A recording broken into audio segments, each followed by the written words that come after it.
Bismillahirrahmanirrahim. Assalamu alaikum. Nasmatu. And in tonight's headlines, President Abdullah Yamin has ratified the bill on repealing the People's Majlis and Special Majlis Parliamentarians Salary Act. Opposition leader, former President Mohammad Nasheed, who had criticized the Gaza Maldives Relief Fund initiated by Adalat Party, has now called on the public to make donations to the fund. And the Maldives has voted in favor of launching a UN probe into the ongoing Israeli hostilities in Gaza.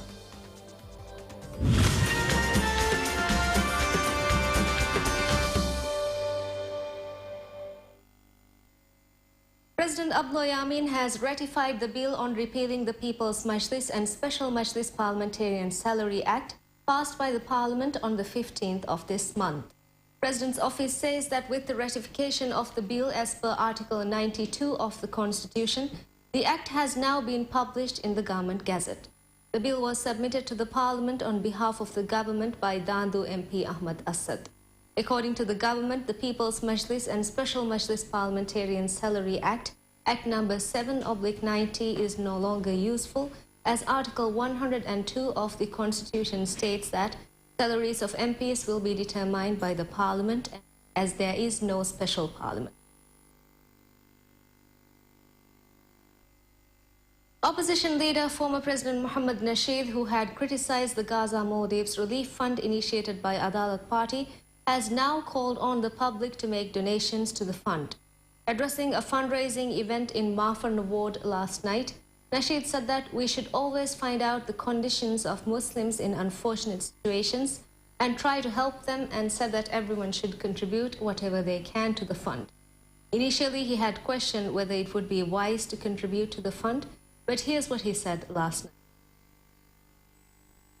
We should always work to help people in greater need than us.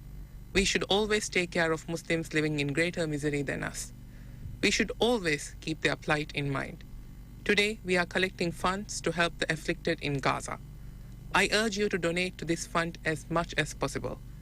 I am reassured by all organizers that the money will be spent for Palestine in the best manner. I thank everyone involved in this effort.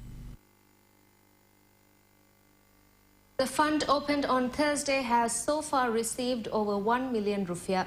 Fund boxes have been installed in various locations across capital Male, while Adalat Party announced yesterday that boxes will be installed in 23 other islands across the atolls as well.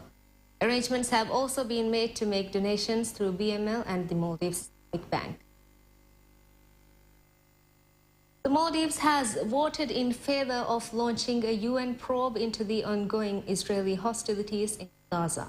The resolution to launch an international probe into the Gaza crisis was passed at an emergency session of the UN Human Rights Council on Wednesday. 29 countries backed the resolution, while 17 countries abstained from the vote. The United States was the only member to vote against the resolution. Speaking in defense of Palestine at the meeting, the Maldives stressed that the Council should have taken more timely action on the issue, while the atrocities committed by Israel have violated all international laws, including humanitarian laws. The Maldives called on Israel to start protecting human life and dignity and immediately withdraw from the Gaza Strip. Noting that the world had continuously failed to take action in Palestine's defense, the Maldives questioned what danger the four young boys playing on the Gaza beach had posed to Israel. Maldives is a member of the UN Human Rights Council since 2009. We now take a short break. Please stay with us for more news.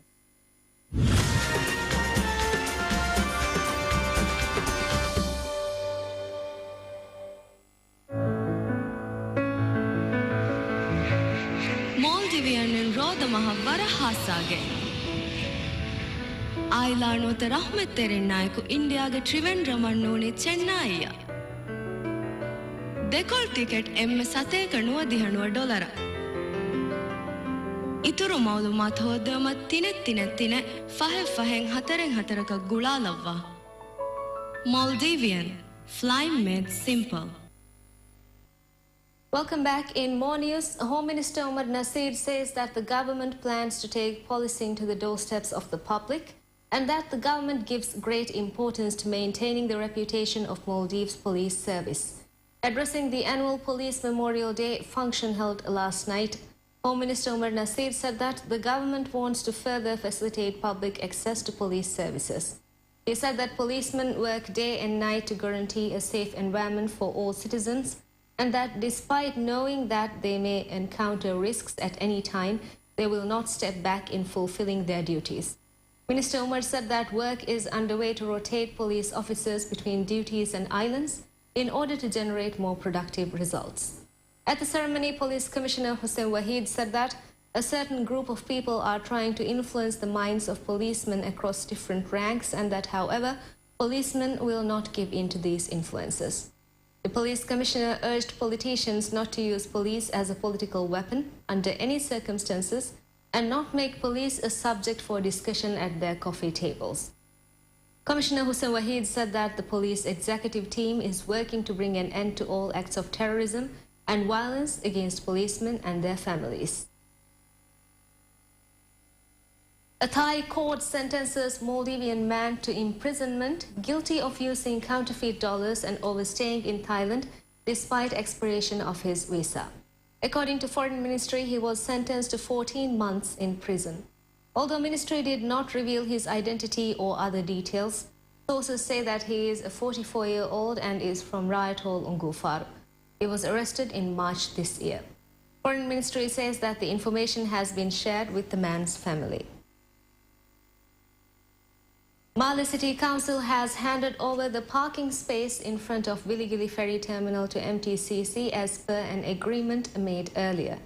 In a press statement issued by the council, it was stated that the parking space would be handed over to MTCC as the court has ruled as such in reference to an agreement made between Male Municipality and MTCC on 2nd June 2008 to hand over block number 405. The decision was made at the 21st General Meeting of the Council's second term. According to the City Council, handing over the space was delayed due to MTCC having drawn its construction sketch, including the ferry terminal. The Council also says that if the ferry terminal area was closed off to allow construction as per the initial sketch, passengers would face great difficulties.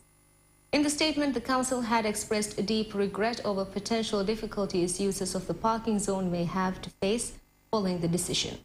It was also stated that MTCC will consider any issues that may be faced while implementing its construction plans in the area.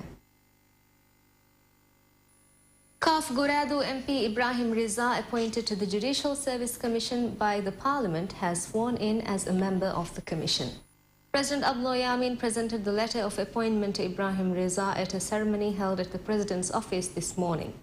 Prior to the presentation of the letter of appointment, Riza took the oath of office as a member of JSC before the Supreme Court Judge Abdullah Arif. Riza was appointed to JSC in accordance with Article 158 subsection E of the Constitution and Article 3 Section 5 of the Judicial Service Commission Act. 47 MPs had voted in favour of appointing Riza as a member of JSC.